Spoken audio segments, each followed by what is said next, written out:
Lecture CC010C। इसके अंदर हमने देखा था कि रिसाइकल क्या होता है।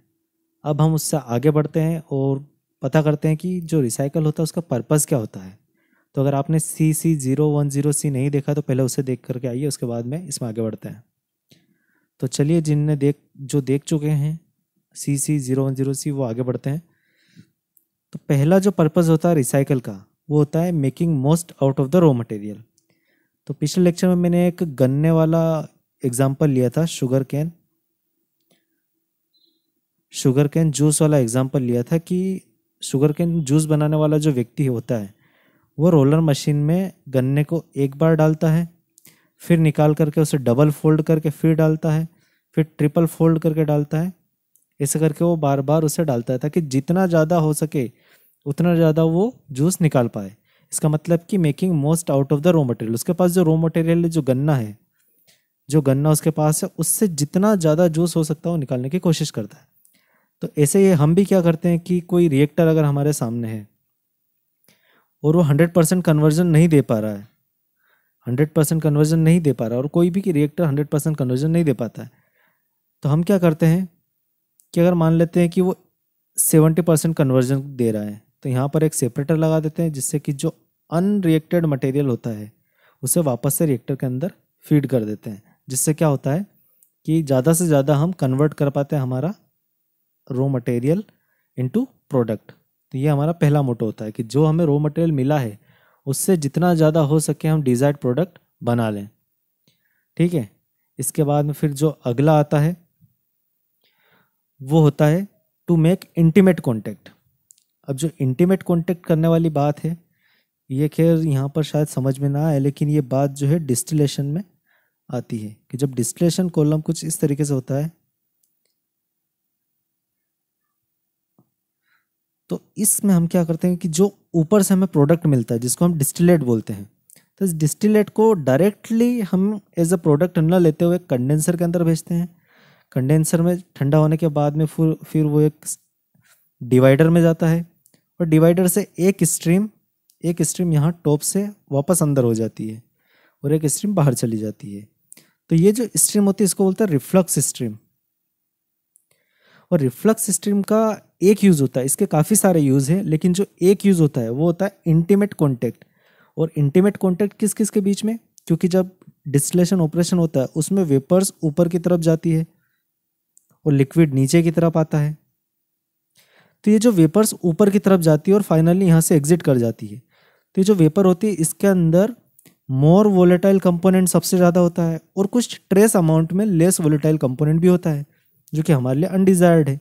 हम चाहते हैं कि लेस वोलेटाइल कंपोनेंट हमें बॉटम में मिले और मोर वोलेटाइल कंपोनेंट हमें टॉप में मिले, लेकिन कुछ अमाउंट लो वोलेटाइल कंपोनेंट का भी चले जाता है ऊपर। तो उसे बचाने के लिए हम क्या करते हैं कि जो प्योर मोर वोलेटाइल कंपोनेंट हमें कंडेंसर से कंडेंस होकर एज लिक्विड बन जाता है, तो उस लिक्विड को हम वापस से इस कॉलम के अंदर एंटर करवा देते हैं। तो उससे क्या होगा कि ये जो वेपर है ये इस लिक्विड के इंटीमेट कॉन्टेक्ट में आएगी।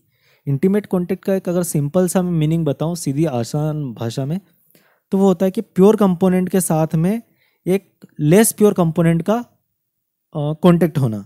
तो जो वेपर है इसके अंदर मोर वोलेटाइल के साथ में कुछ ट्रेस अमाउंट में लेस वोलेटाइल कंपोनेंट भी है। अब क्या होगा कि जो ऊपर से लिक्विड आएगा जो कि ठंडा लिक्विड होगा वो क्या करेगा कि जो लेस वोलेटाइल कंपोनेंट है इसको कंडेंस करके वापस नीचे की तरफ भेज देगा। तो इसका एक एग्जांपल ये भी होता है रिसाइकल का, और इसे बोलते हैं हम रिफ्लक्स। ठीक है, ये आपको अभी शायद समझ में ना आए और जिनने मास ट्रांसफर पढ़ लिया उनको समझ में आ चुका है। तो जिनने मास ट्रांसफर नहीं पढ़ा वो नेक्स्ट ईयर पढ़ेंगे तो आपको वहाँ और क्लियर हो जाएगा।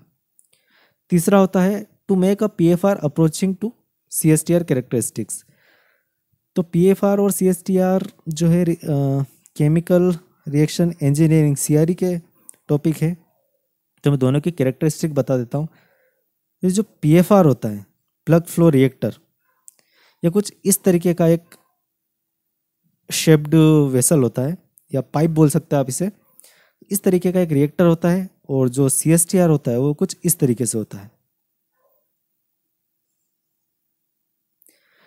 तो ये जो PFR होता है इसके अंदर बेक मिक्सिंग 0 होती है। बेक मिक्सिंग, एक मिनट मैं वापस से लिख देता हूँ।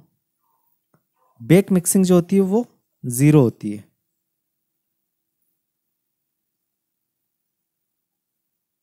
एक आइडियल पीएफआर के अंदर बेक मिक्सिंग 0 होती है। अब बेक मिक्सिंग क्या होती है? मान लेते हैं कि एक रिएक्टेंट इस डायरेक्शन से एंटर हुआ और प्रोडक्ट इस डायरेक्शन से बाहर निकला।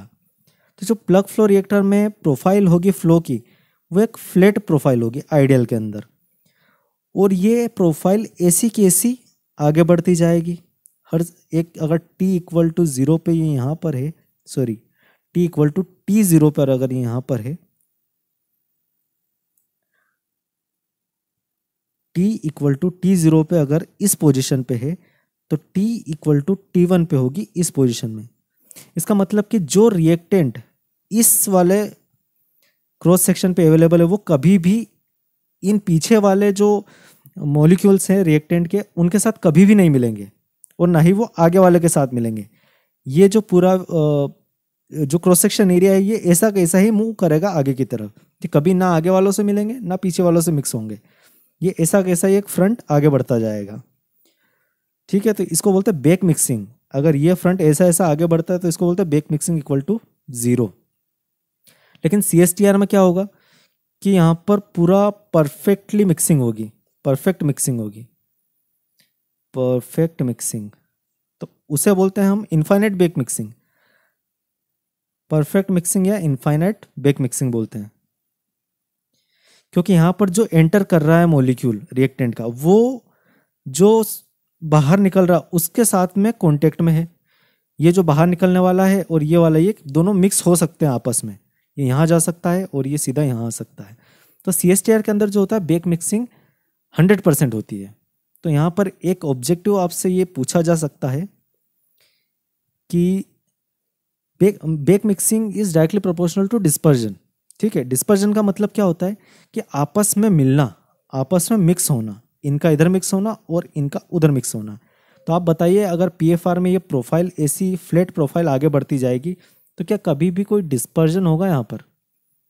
तो डिस्पर्जन अगर नहीं होगा तो जो डिस्पर्जन नंबर की वैल्यू होती है इन केस ऑफ पीएफआर, वो होती है 0, और वहीं डिस्पर्जन नंबर की वैल्यू होती है इन केस ऑफ CSTR, वो होती है इन्फिनिट। और एक ऑब्जेक्टिव ऐसा भी पूछा जा सकता है कि अगर डिस्पर्जन नंबर की वैल्यू 0 होती है तो जो पेकले नंबर होता है, एक नंबर आएगा पेकले नंबर, और ये आपको मिलेगा हीट ट्रांसफर में भी मिलेगा, मास ट्रांसफर में भी मिलेगा।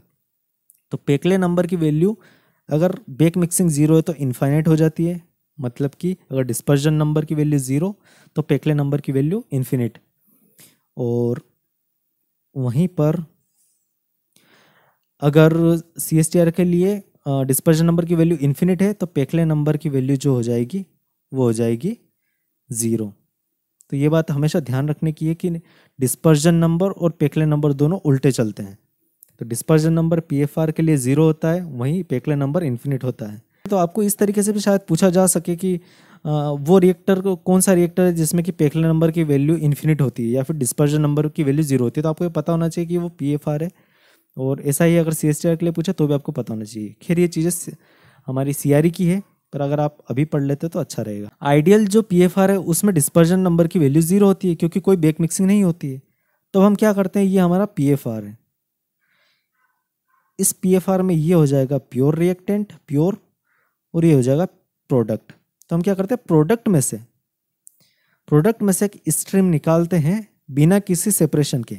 मतलब अगर प्रोडक्ट की कंपोजिशन x, y है, दो कंपोनेंट है जिसमें x, y अगर कंपोजिशन है, तो ये जो रिसाइकल स्ट्रीम होगी इसमें भी कंपोजिशन x, y होगी। तो अब क्या होगा, ये है तो पीएफआर ही, लेकिन हमने जब इसमें रिसाइकल कर दिया है तो इसका मतलब क्या हुआ, हमने डिस्पर्जन बढ़ा दिया। जो फाइनल प्रोडक्ट है उसकी मिक्सिंग हमने किससे करवा दी, प्योर रिएक्टेंट से, जो कि हो किसके केस में रहा था, CSTR के केस में।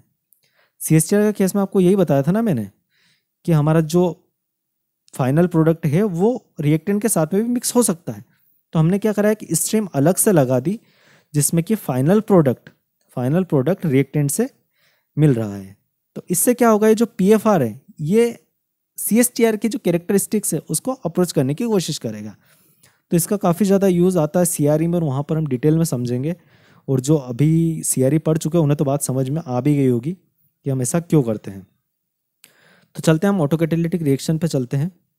हाँ, तो ऑटो कैटालिटिक रिएक्शंस कुछ ऐसी होती है जिनमें कि प्रोडक्ट का अगर कुछ ट्रेस अमाउंट या फिर कुछ ज़्यादा अमाउंट भी अगर प्रेजेंट होता है तो रिएक्शन फास्ट हो जाती है और हमें प्रोडक्ट आसानी से मिल जाता है। तो अब हम क्या करते हैं, एक रिएक्टर लेते हैं, पीएफआर के लिए काम होता है।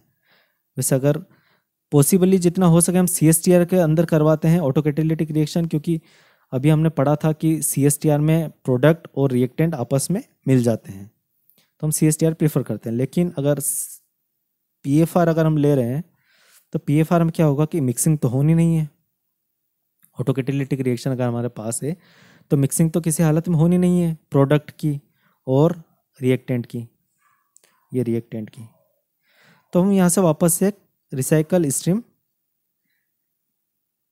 प्योर रिएक्टेंट के साथ में डाल देते हैं, जिससे क्या होगा कि ये जो प्रोडक्ट बी है, यहाँ पर जो रिएक्टेंट ए अकेला था और ये प्रोडक्ट बी यहाँ पर बना था, तो यहाँ से एक छोटा अमाउंट बी हमने निकाल करके रिएक्टेंट के साथ डाल दिया इस स्ट्रीम से, रिसाइकल स्ट्रीम से। तो हमारा जो कैटलिस्ट का काम करने वाला था बी, वो यहाँ पे पूरा कर लेगा।